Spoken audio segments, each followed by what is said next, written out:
Hi, today I'm going to talk about how to use the replay function in Fortnite to do a photo shoot that lets you get one-of-a-kind screenshots that you can then print on a variety of products like this custom bar mat.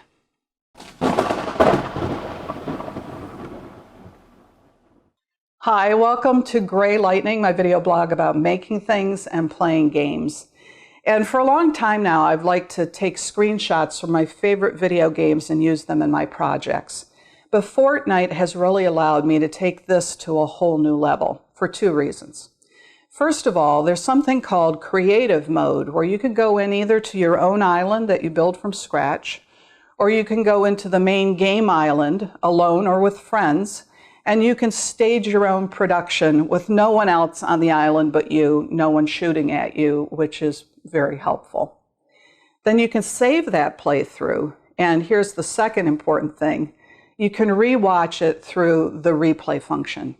Now, what this lets you do is not only control where you are in the action, but control the camera view of the action. So there's not just the gameplay view, but there are drones, a variety of drones that you can use to turn and circle around the scene and see exactly what you want at the angle you want.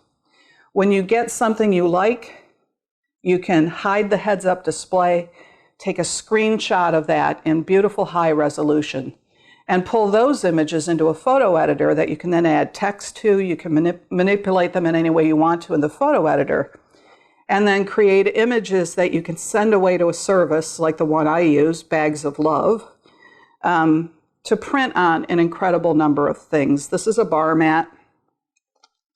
I'm getting coasters made to go with this. They do clothing, they do bedding, they do furniture, they even do leather purses. It's really an incredible service. So I'm going to talk about how to do all this in this episode.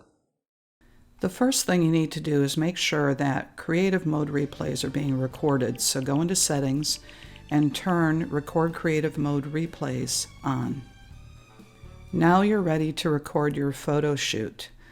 You have to decide where you're going to do it. Now, one option is in creative mode where you can build your own island. To get a feel of what's possible, I built this cathedral based on the floor plan of Sagrada Familia, which is an actual cathedral in Barcelona. And the floor plan is on the left. I created my own floor plan shown on the right, and I built this all from scratch. If you look inside, this is what the actual cathedral looks like, and this is what my cathedral looks like. So you can create amazing things. But if you want to record on the standard island, you would go into Battle Lab, another form of creative mode. You take your time, you act out your scene, and then you need to save your footage. You can find the clip you just recorded under the Career tab, and then you go into the Replays button here, and you'll see the last couple of things that you've done as unsaved replays. You need to go select the last one that you just did, give it a name, and then save it. Now, even though it's theoretically saved, I think the safest thing to do is to do everything I'm going to show here in a single sitting so that it doesn't time out or it doesn't get deleted somehow. Now you're ready to play your replay and get your shots. So when you start in the replay mode, you start in third person, and I'm on a PlayStation, so I use the right stick. I press down on it to toggle my way through till it says gameplay. That's what I'm used to seeing.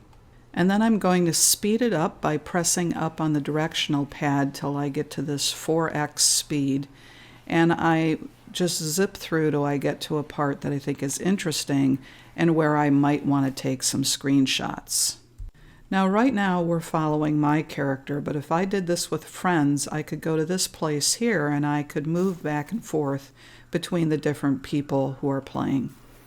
Right here are the standard video controls where you can move forwards and backwards, and most importantly, pause and play. When I get to an interesting place, I slow it back down, and then I start looking for the right shot. Now, I didn't plan this llama being here. That's just been put there by the game, so I don't really have a plan for this. I'm just wondering if it has potential. So this is the point where you switch over from gameplay to what is called drone attach.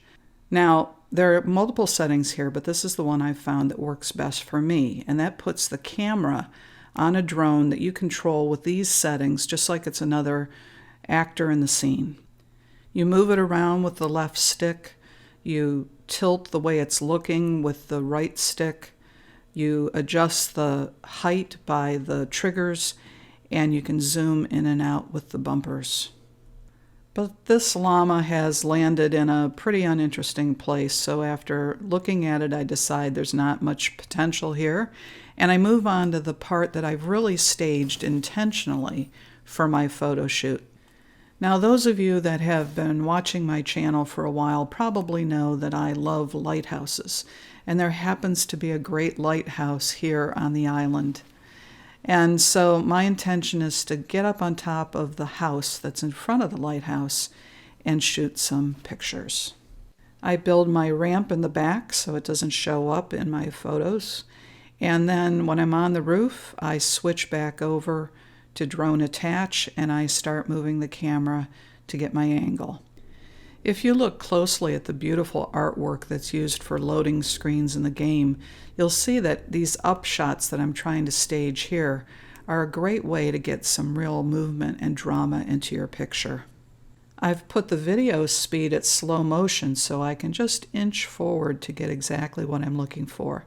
And then when I find the right shot, I push on the left stick, and on the PlayStation, this toggles through the different heads-up displays to where you can fully hide it from the image. When you get it right where you want it, now you want to take a screenshot, and how you do this is going to be based on what you're playing on.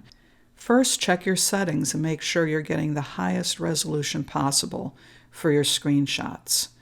And then, in my case, for the PlayStation, the way you get a screenshot is by pushing this share button. It'll give you an option of recording a video clip or a screenshot. Then you have to find that screenshot, and on the PlayStation there's an app called the Capture Gallery where these are all saved. When you find your clip, you can download it to a USB drive and take it to your computer for photo editing. I finished my photo shoot at the top of the lighthouse where there were some beautiful shots. I came here a couple of months ago when I was first learning how to use the tool, and this is a shot I got at that time. I had it printed on photo board at art.com, and here it is after I've unwrapped it just as it arrived in the mail. I really love it. I told you I printed my bar mat at Bags of Love, and here's some of the things you can get from them. There's the leather purse I was talking about, but they have blankets, socks, puzzles, keychains, an incredible variety of things. But you have to decide what you're going to print first, because you need to use the size in the next step.